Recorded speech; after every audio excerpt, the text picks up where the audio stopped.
Noong Huwebes, August 29, muling nagsampa ng kaso si Claudine laban kay Raymart. The actress filed charges against her estranged husband, accusing him of violating Republic Act 9262, or the law penalizing violence against women and their children. Kasama ang mga magulang na sina Miguel at Inday Barreto, pati na rin ang kanyang mga legal counsel. Matapos magsumite ng sinumpaang salaysay sa Marikina Regional Trial Court, ay humarap si Claudine sa media. My life with Rosel Raymond Martin Santiago was a vicious cycle of violence, abuse, battery, and exploitation.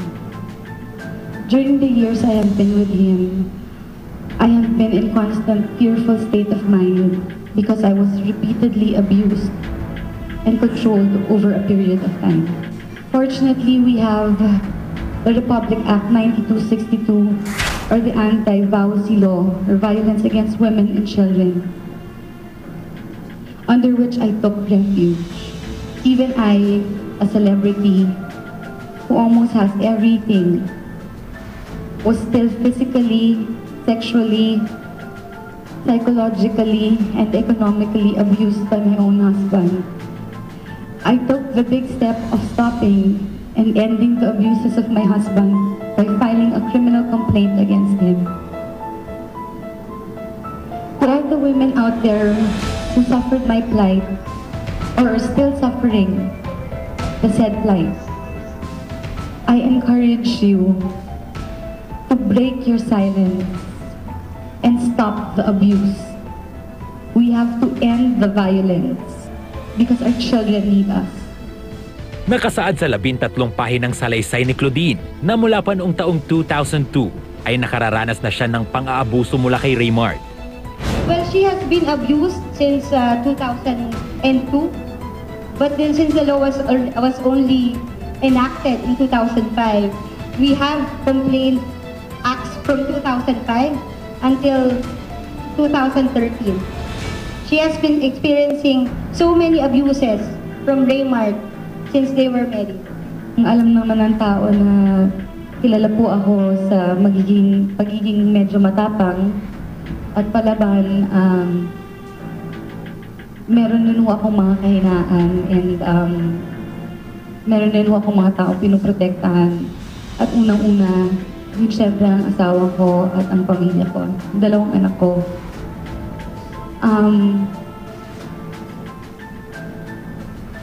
Nung una, TPO,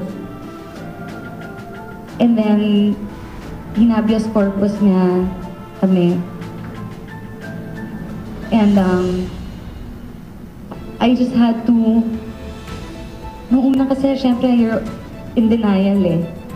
Iniisip ko baka ako naman ang may kasalanan, baka ako ang may problema.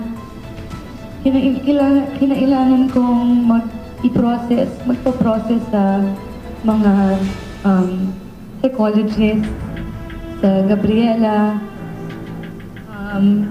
kung meron ho ba akong battered woman syndrome. Nakita ko rin na yung pagkatao ko na yung sinisira. Nawala na ako ng self-esteem, ng self-worth. Hindi na ako napuprotektahan. Hanggang sa dumating yung panahon na hindi na, pati mga anak ko, hindi na nagpo-protect na. Hindi lang naman pambubugbog yung pinagdaanan ko eh, kundi mental torture eh. So, ayoko lang mapagdaanan din ng mga anak ko yun. That's all I can say. Kung natagalan man, it's because gusto kong buong-buo yung salaysay ko. Gusto kong siguraduhin na papasok ako sa laban na papanununin ko to. Sa labang ito, tila hindi lahat ay kampi at naniniwala kay Claudine. May ibang nagdududa at kino-question ang kanyang kredibilidad.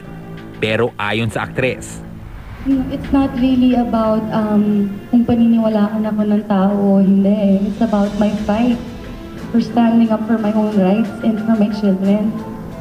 It's not about a career move. It's not about who's gonna win here and who's gonna lose here.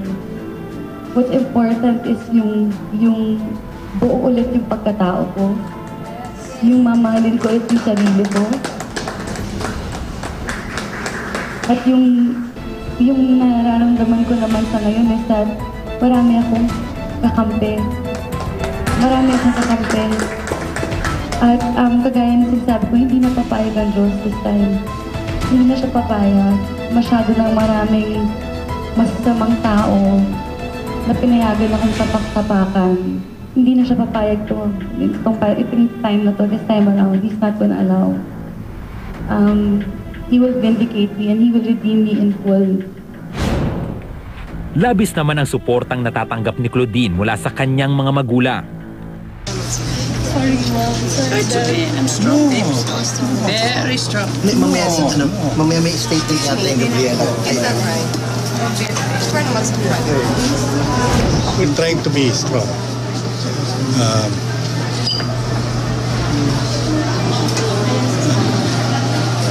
But we're here for Claudine. After what's happening to my daughters, my God, any husband that batters the wife, I'm against. Ayon pa sa mag-asawang Miguel at Inday Barreto, maging sila ay naging saksi sa pag-aaway ng mag-asawa na nauuwi di umano sa pisikalan. At one time, along those mga sagutan, I told him, I said, when you came to ask for my daughter's hand, you said you were gonna protect her with your life and you're going to take care of her. And obviously, you don't take care of her and you're not just protecting her life, you're becoming a danger to her, her life. And at one point, I told Claudine, let him go. I'm not going to witness all this. I did not bring, because sabi ni Raymart, one time sabi ko sa kanya, sinasaktan mo yung anak ko? Kasi when we arrived there, parang, she's mababait, he bowed down and then he said, you think pinalaki ako ng parents ko para manakit ng tao? Sabi ko, and do you think that I brought my daughter up para saktan mo? And we just cut the whole thing. I told Claudine, stop it. This is the turning point, stop it. You know why? What he did to Tulfo is very, very dangerous. In a few minutes, he could have killed him. And I don't want my daughter dead because he's dangerous. That's all. Ang tinutukoy ni Ginang Barreto ay ang gulong nangyari sa airport sa pagitan ng broadcaster na si Mon Tulfo at ni Raymart, Claudine at iba pa nilang mga kasama noong May 2012. At sa lahat ng pinagdaanan ng kanyang anak, ito ang galit na pahayag ni Ginang Barreto sa kanyang manugang. Having failed to be a good husband, a good father, and he's a bad man. Sa pagbabalik ng Star Talk, abangan ang sagot ni Raymart sa mga paratang ni Claudine at ang kanyang reaksyon sa mga tinura ng kanyang mga biyenan. Ayun na nga din tinatawag, alam naman nila yan. Alam nila nangyayari sa anak.